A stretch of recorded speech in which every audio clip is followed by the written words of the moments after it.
तो आज हमारा टॉपिक है हाइपोटेंशन। हाइपोटेंशन जो है, हाइपोटेंशन को हम लो ब्लड प्रेशर और निम्न रक्तचाप भी कहते हैं। हाइपोटेंशन में जो है वो ब्लड का जो प्रेशर होगा, ब्लड प्रेशर ब्लड प्रेशर जो है बहुत ही कम होगा। उसका ब्लड प्रेशर का जो रेंज है वो है 90/60 mm of Hg होगा। तो हम जानते हैं कि हाइपोटेंशन क्या होता है। हाइपोटेंशन एक ऐसी कंडीशन है जिसमें कि ब्लड का प्रेशर जो है जो नॉर्मल से बहुत ही कम होता है, उसकी जो प्रेशर की दर है वो बहुत कम हो जाएगी। और हाइपरटेंशन में जो है जितना ब्लड का प्रेशर होना चाहिए उतना नहीं होता है, और ब्लड जो है प्रेशर की वजह से जितना ब्लड जो है ऑर्गन्स के पास पहुंचना चाहिए उतना नहीं हो पाता है।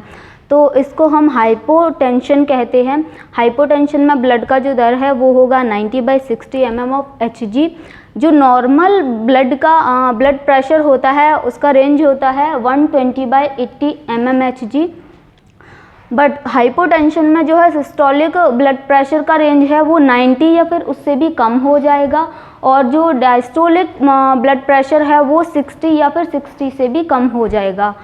तो इसको हम हाइपोटेंशन बोलेंगे इस कंडीशन को। नेक्स्ट इसमें है टाइप, इसका जो टाइप है वो है ऑर्थोस्टैटिक हाइपोटेंशन। तो ऑर्थोस्टैटिक हाइपोटेंशन वो कंडीशन है जिसमें कि एक इंसान बहुत लंबे समय से लेटा हुआ है या बैठा हुआ है, तो एकदम से वो उस सिटिंग पोजीशन में से जब वो एकदम सडनली खड़ा होगा तो खड़े होते टाइम पे उसका जो ब्लड प्रेशर है वो एकदम से डिक्रीज़ हो जाएगा। तो एकदम से जो डिक्रीज़ ब्लड प्रेशर होगा उस टाइम पे उस इंसान को चक्कर भी आ सकते हैं, और उसको एकदम से घबराहट होगी, कन्फ्यूजन होगा, और वो चक्कर जो आने की वजह से वो जो इंसान है वो गिर भी सकता है।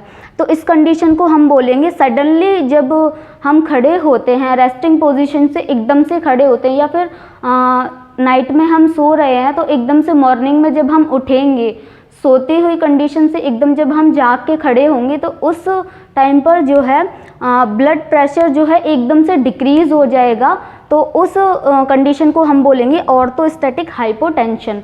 नेक्स्ट है कॉजेज। तो हाइपोटेंशन के जो है बहुत सारे कॉजेज हो सकते हैं, जिसमें से फर्स्ट है हार्ट डिसीज़। कोई भी टाइप की हार्ट कंडीशन जो है वो क्रॉनिक हो चुकी है तो वो कंडीशन जो है हाइपोटेंशन कॉज कर सकती है। नेक्स्ट है एंटी हाइपरटेंसिव ड्रग्स। जो एंटी हाइपरटेंसिव ड्रग्स होती हैं, तो डॉक्टर अगर किसी पर्सन को जो है हाइपरटेंशन है, डॉक्टर ने उनको बोला है कि ये मेडिसिन लेनी है हाइपरटेंशन की, तो वो जो इंसान है हाइपरटेंशन की जो है ड्रग्स तो लेता है, बट उसको कितने टाइम तक लेना चाहिए, कितने लंबे समय तक लेना चाहिए और कब उसको बंद करना चाहिए, ये उस इंसान को नहीं पता होगा, या फिर वो पूछेगा नहीं डॉक्टर से, या फिर वो भूल जाएगा। तो उस कंडीशन में जो है प्रोलॉन्ग्ड यूज़ करेगा वो एंटी जो है हाइपरटेंसिव ड्रग्स का। हाइपरटेंसिव ड्रग्स की वजह से जो है वो कंडीशन जो हाइपरटेंसिव है वो prolonged use of anti hypertensive drugs की वजह से वो कंडीशन चेंज हो जाएगी हाइपोटेंशन में। यानी कि जो ब्लड प्रेशर एकदम से बढ़ा हुआ था तो वो ड्रग्स के यूजेस की वजह से, क्रॉनिक यूजेस की वजह से वो है ब्लड का प्रेशर जो बहुत कम हो जाएगा। तो वो जो हाइपोटेंशन की कंडीशन उससे कॉज हो सकती है, किससे? एंटी हाइपरटेंसिव ड्रग्स से। नेक्स्ट है जो साइकोटिक ड्रग्स होती हैं, एंटी साइकोटिक ड्रग्स, जैसे कि किसी भी पर्सन को जो है साइकोलॉजिकल प्रॉब्लम्स है तो उसमें से एक जैसे कि है डिप्रेशन। अगर वो पर्सन जो है एंटी डिप्रेसेंट ड्रग्स ले रहे हैं बहुत लंबे समय से, और एंटी डिप्रेसेंट ड्रग्स का जो साइड इफ़ेक्ट ब्रेन में हो रहा है, तो न्यूरोलॉजिकल कंडीशंस हैं, तो न्यूरॉन्स का जो है वो डिसबैलेंस हो जाएगा। डिस्टरबेंस की वजह से जो न्यूरोलॉजिकल डिस्टरबेंस होगा उसकी वजह से जो है बहुत सारे हार्मोनल चेंजेस भी हो सकते हैं उनकी वजह से। तो उस वजह से जो है हार्मोनल चेंजेस की वजह से, जैसे कि हो गया डोपामाइन हो गया, एड्रेनालिन हो गया, तो इन सब की वजह से जो है हाइपोटेंशन कॉज हो सकता है। नेक्स्ट इसका थर्ड कॉज है एनीमिया। एनीमिया में जो है ब्लड वॉल्यूम ही कम होगा बॉडी में। तो जिस पर्सन की बॉडी में ऑलरेडी ब्लड कम है तो ब्लड कम होगा तो फिर उसमें जो है ब्लड का फ्लो कम होगा तो फिर ब्लड का प्रेशर भी कम होगा, और ब्लड प्रेशर कम होना यानी कि हाइपोटेंशन होना। तो एनीमिया की वजह से भी हाइपोटेंशन जो है हो सकता है। नेक्स्ट जो सिचुएशन है वो है एक्सेसिव ब्लड लॉस। अगर किसी भी पर्सन का जो है एक्सीडेंट हो गया, उसको बहुत ज़्यादा ट्रॉमेटिक कंडीशन है उसकी, जो है उसका ब्लड बहुत ज़्यादा जो निकल चुका है ब्लड, तो उसके ब्लड लॉस की वजह से भी जो है बॉडी में ब्लड कम होगा, तो उसकी वजह से भी हाइपोटेंशन हो सकता है।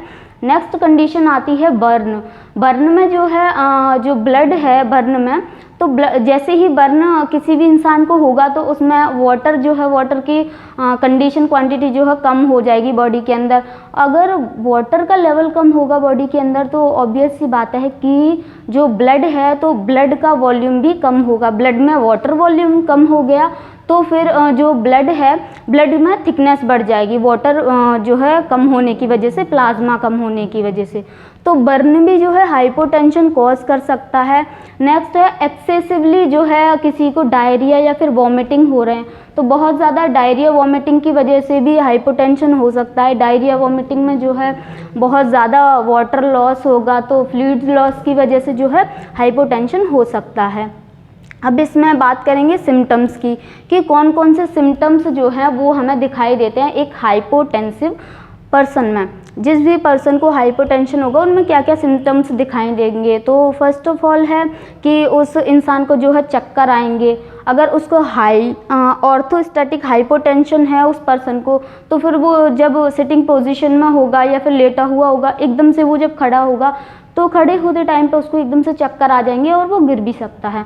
तो ये एक सिम्टम दिखाई दे सकता है। इसके अलावा जो है नॉर्मली भी किसी को चक्कर रह सकते हैं, डिजीनेस रह सकती है, उसको चक्कर आएंगे और उसको थोड़ा धुंधलापन दिखाई देगा, थोड़ा ब्लर विज़न हो जाएगा और ब्लर विज़न है। नेक्स्ट इसमें जो सिम्टम है वो हो सकता है कि किसी भी पर्सन में कन्फ्यूजन बढ़ जाएगा। हाइपोटेंशन में जो है कन्फ्यूजन बढ़ सकता है। कन्फ्यूजन के साथ चेस्ट पेन भी हो सकता है उस पर्सन को, और उसकी जो हार्ट रेट होगी वो एकदम से इर्रेगुलर होगी और हार्ट बीट जो है वो बहुत फास्ट होगी, और उनके जो सांस लेने का जो पैटर्न होगा वो बहुत ही धीमा होगा। और बट जब उनकी जो है हार्ट रेट है वो बड़ी बहुत ज़्यादा एलिवेट होगी, और हार्ट बीट जो है इर्रेगुलर भी रह सकती है इसमें। नेक्स्ट है हाइपोटेंशन में जो है उस इंसान को प्यास बहुत ज़्यादा लगेगी और उस इंसान को बहुत ज़्यादा कन्फ्यूजन होगा, कुछ भी करने में मन नहीं लगेगा, उसका कंसंट्रेशन नहीं होगा उससे, उस पर्सन को जिसको भी हाइपोटेंशन होगा। तो नेक्स्ट हम बात करते हैं कि इसमें क्या क्या ट्रीटमेंट हम कर सकते हैं। ट्रीटमेंट में जो है हम एंटी हाइपरटेंसिव ड्रग्स दे सकते हैं। एंटी हाइपरटेंसिव ड्रग्स में आता है जो फ्लूड्रोकॉर्टिसोन, ये जो एक टाइप का है कॉर्टिकोस्टेरॉइड्स हैं। तो ये फ्लूड्रोकॉर्टिसोन जो है वो सोडियम रिटेंशन में हेल्प करेगा। सोडियम जब रिटेन होगा बॉडी के अंदर तो फिर वाटर का लेवल भी, उसमें वाटर अब्जॉर्प्शन होगा। वाटर अब्जॉर्प्शन की वजह से जो है ब्लड में वाटर की क्वांटिटी बढ़ेगी, तो उससे ब्लड फ्लो ठीक होगा। ब्लड फ्लो ठीक होगा तो आर्टरीज और वेन्स में जो है प्रेशर भी क्रिएट होगा, तो इससे जो है हाइपोटेंशन कम हो जाएगा। नेक्स्ट है डोपामिन। डोपामाइन जो है डोपामिन हार्ट जो रेट है, हार्ट रेट को बढ़ाता है और कार्डियक फंक्शनिंग में हेल्प करता है। नेक्स्ट है एड्रीनेलिन। जो एड्रीनेलिन है ये भी हार्ट रेट पर काम करता है, हार्ट के वर्कलोड को कम करता है, और जो अरिदमिया है, जो हार्ट की रेट है उसको एकदम से हार्ट रेट या हार्ट बीट्स जो हैं उनको इरेगुलर से रेगुलेशन में लेकर आएगा, और जो है प्रेशर जो है वो कम होगा हार्ट के ऊपर। नेक्स्ट हम हाइपोटेंशन में जो है ट्रीटमेंट में, जैसे कि किसी भी पर्सन को बहुत ज़्यादा फ्लूइड जो है फ्लूइड लॉस हुआ है तो उसको फ्लूइड थेरेपी दे सकते हैं, फ्लूइड एंड इलेक्ट्रोलाइट थेरेपीज दे सकते हैं। और अगर उस पर्सन में जो है एनीमिया की वजह से अगर हाइपोटेंशन हुआ है तो उसको fluid therapy, IV fluid therapy के साथ साथ उसको जो है ब्लड ट्रांसफ्यूजन भी कर सकते हैं। ब्लड ट्रांसफ्यूजन करने से एक ये होगा कि ब्लड का जो वॉल्यूम है वो बढ़ जाएगा बॉडी में, ब्लड वॉल्यूम बढ़ेगा, साथ में जो है फ्लूइड और इलेक्ट्रोलाइट बैलेंस भी बढ़ेगा, तो उसकी वजह से जो है हाइपोटेंशन ठीक हो जाएगा। इसके अलावा आता है नर्सिंग मैनेजमेंट। तो नर्सिंग मैनेजमेंट में जो है फर्स्ट ऑफ ऑल तो हम पेशेंट का हिस्ट्री चेक करेंगे कि किस वजह से जो है हाइपोटेंशन कॉज हुआ है। हिस्ट्री चेक करने के अलावा जो है हम पेशेंट का वाइटल साइन चेक करेंगे, जिसमें ब्लड प्रेशर हो गया, टेम्परेचर हो गया, ये सारी चीज़ें चेक करेंगे। और पेशेंट में जो है वो पेशेंट होगा हाइपोटेंसिव पेशेंट जो भी होगा, तो उस पेशेंट में जो है उसकी बॉडी जो है एकदम से कोल्ड और नम दिखाई देगी, और उसमें जो है जैसे कि कोल्ड और नम दिखाई देगी, और उसमें पता चल सकता है कि इसमें डिहाइड्रेशन है, डिहाइड्रेशन भी कॉज हो सकता है। तो डिहाइड्रेशन के लिए भी हम फ्लूइड एंड इलेक्ट्रोलाइट थेरेपी दे सकते हैं। और जो भी हाइपोटेंसिव पर्सन है उसको जो है चेस्ट पेन भी हो सकता है, इसके लिए हम एनाल्जेसिक्स दे सकते हैं चेस्ट पेन के लिए।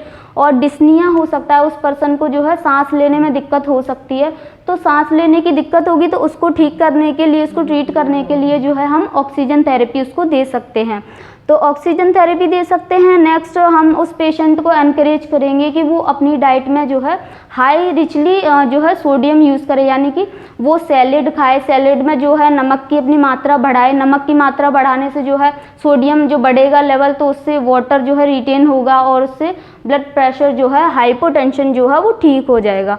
नेक्स्ट बात करेंगे कि अगर एनीमिया की ही वजह से है तो डाइट में जो है वो पेशेंट जो है बीट रूट ले सकता है, पोमेग्रेनेट ले सकता है, जैसे कि अनार और जो चुकंदर हैं वो ले सकते हैं। वो पेशेंट ज़्यादा सैलेड और ग्रीन लीफी वेजिटेबल्स जो है उसका यूज़ कर सकते हैं, वो जो है अपनी डाइट में शामिल कर सकते हैं, जिससे कि जो है हाइपोटेंशन प्रिवेंट हो सके।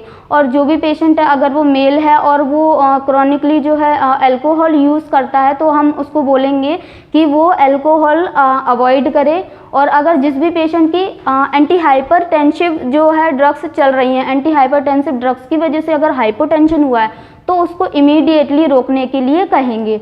तो आज हमने पढ़ा था हाइपोटेंशन के बारे में कि हाइपोटेंशन क्या होता है, इसका टाइप्स क्या होता है, क्या क्या कॉजेस हो सकते हैं हाइपोटेंशन होने के, उसके बाद क्या क्या सिम्टम उनमें दिखाई देंगे जिन भी पेशेंट को जो है हाइपोटेंशन होगा। उसके बाद इसको कैसे प्रिवेंट और ट्रीट किया जाता है और कैसे इसका जो है मैनेजमेंट किया जाता है। तो अगर होपफुली आपको ये जो है टॉपिक समझ आया होगा। अगर आपको इससे रिलेटेड कोई भी डाउट है तो आप हमसे पूछ सकते हैं। Thank you.